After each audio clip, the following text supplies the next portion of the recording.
all of your internet leads bad? Like, are they just all terrible? Like, do none of them convert? In fact, I think all internet leads, like, we should just all stop with internet lead generation. There are no good leads on the internet. My internet leads rock. What? My internet leads rock. You want to know why?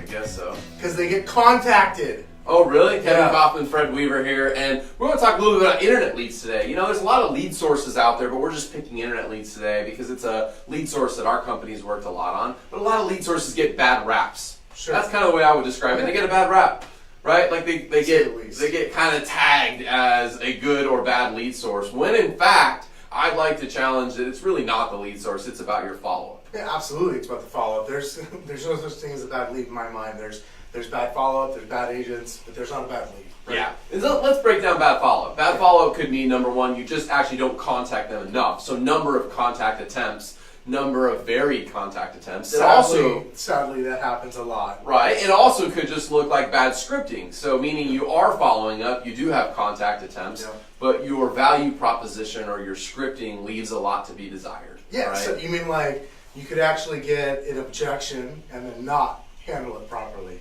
Yes. Yes. Well, there's kind of this fallacy out there, and we're just staying with internet leads at the minute, that I'm just going to call somebody and they're supposed to.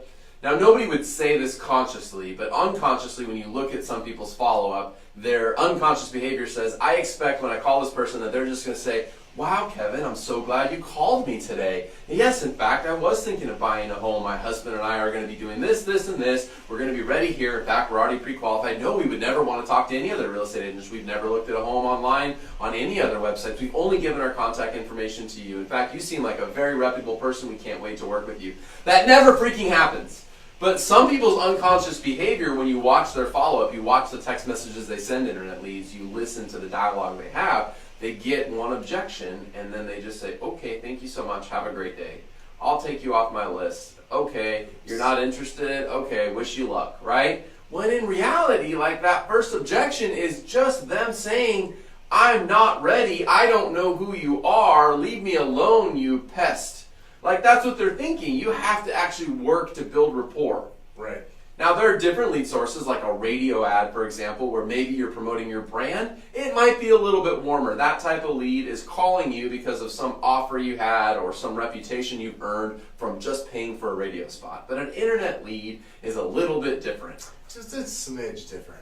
So anyway, with that being said, Kevin, maybe we talk for a minute around what are some great advice for internet lead objections? Like, how do you get past the first couple objections so you can actually build some rapport? Well, I think the first thing to understand is no matter what the source is, if it's an internet lead, no matter what website we got it on, whether it was ours or another one, or we bought it from one of the aggregators, the reality is the consumer's not just on that website, right? Correct. So we have to understand that the consumer is probably being bombarded with phone calls. They've probably gotten multiple phone calls today, in fact.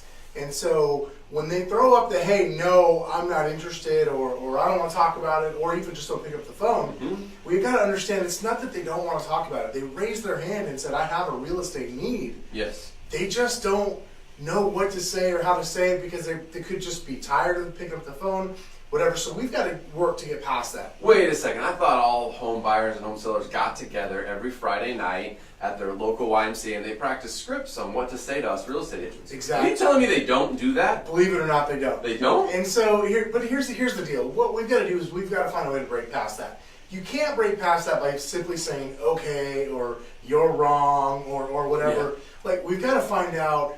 Like we gotta find a way to go deeper, right? If we can actually get them on the phone, we gotta go deeper. Now, if we can't get them on the phone, that's another class, but that's also just happens to do with repetition. So let's wrap this up today by practicing one script and one script only. It's not a one-size-fits-all script. It will not solve all your problems, but it will take you one layer deeper on any objection you get. And the script is this: tell me more. Tell me more about that. So if Kevin says to me via text or phone conversation when I call him his internet, he says, I'm not interested anymore. Tell me more about that, Kevin. If Kevin says, no, I'll only sell my house for blah, blah, blah amount, instead of responding back and telling him he's crazy, good luck, we're going to just start with, tell me more about that. Why is that important? We're just peeling the onion back one more layer. Tell me more about that. And then another follow-up script, if you want it, is why is that important to you? So just start practicing, tell me more about that, And then we'll get some more scripts out here in some future videos, but let's just start implementing a little bit more. Tell me more about that in your life, to dig a little bit deeper instead of just stopping at the first objection or the first wall that comes up for people. Maybe 2 to 5. We might tell you more about that next time. Later.